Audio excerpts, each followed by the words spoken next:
Apa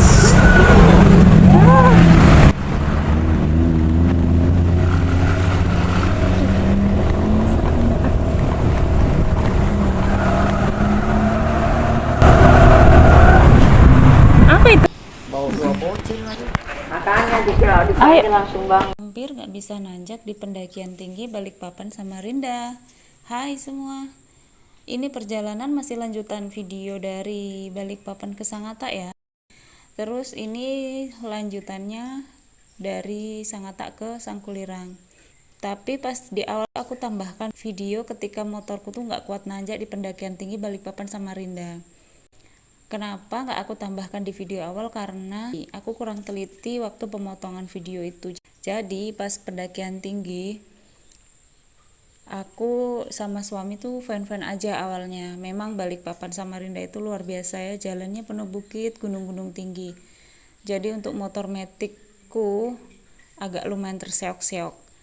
Sebenarnya awal-awal juga baik-baik saja. Saya sering ke Sulawesi Barat juga ada pendakian tinggi, alhamdulillah aman dan fine saja. Tapi pendakian tinggi arah ke Sulawesi Barat gak sebanyak Balikpapan Samarinda, dan ini luar biasa banyak banget.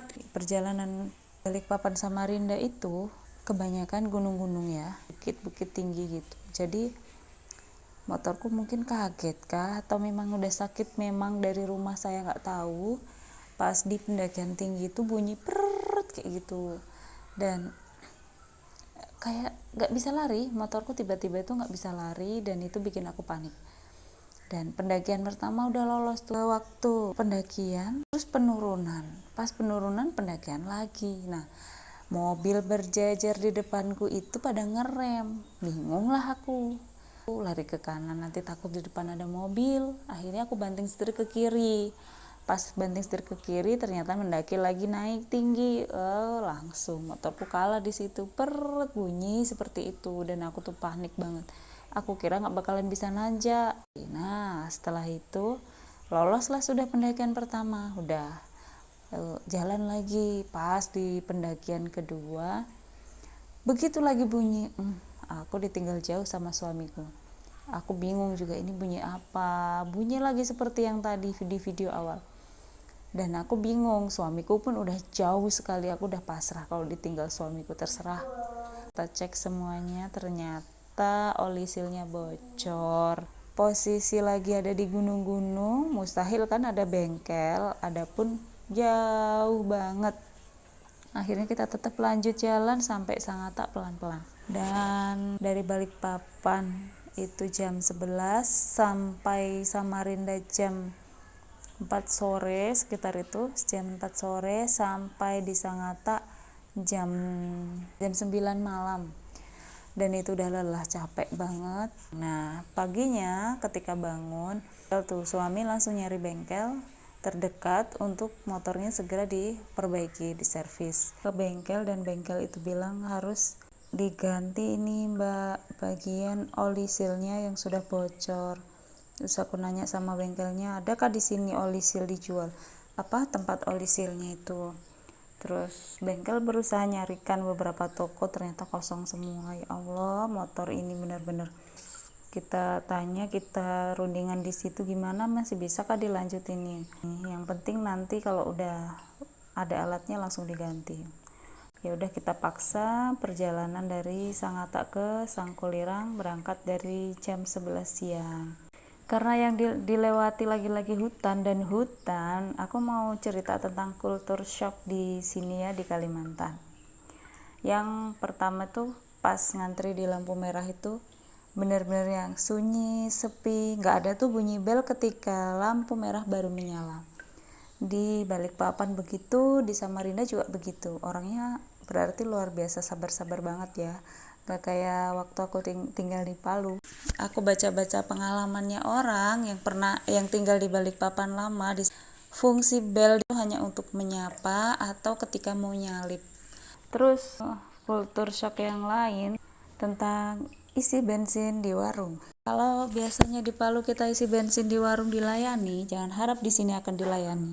Sedangkan Pertamina Balikpapan sama Samarinda aja, suamiku isi bensin sendiri, nggak ada yang ngisiin. Ke petugas itu tinggal bayar.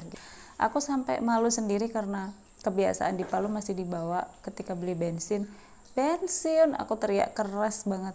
Terus aku kira orangnya tuh bakalan lari keluar dengan ngos-ngosan gitu atau terburu-buru karena ada orang beli gitu, tempat bensinnya jauh kan dari teras rumah. Ternyata dia malah cuman mengangguk aja. Di situ aku disuruhnya ngisi sendiri. Perjalanan dari Sangatta ke Sangkulirang itu lagi-lagi ya hutan lagi yang dilewati.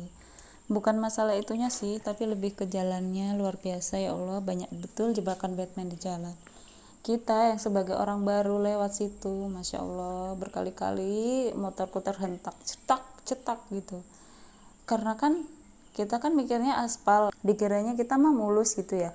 Pas kita meluncur gas aja kepedean ngegas sih, terakhir ada lubang, dan lubangnya nggak cuman kecil cetik gitu aja. Ya ampun, anakku langsung terpental tuh. Maaf ya nak, aku sering ngucap gitu. Masya Allah, ini semoga pemerintah dengar ya keluhan saya sebagai pengguna jalan dan baru datang ke Kalimantan Timur ini, supaya diperbaikilah, supaya pendatang seperti saya itu nyaman lewat sini.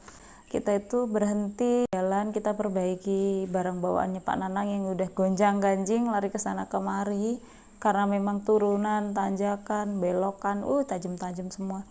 Kita perbaiki. Habis itu anakku yang kecil Kirzan ikut saya di depan situ.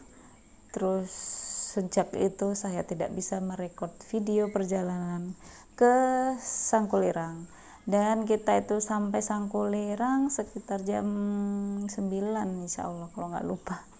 Makasih yang sudah mau nonton dan sudah mau like video ini. Semoga rezeki kalian lancar, amin. See you, bye.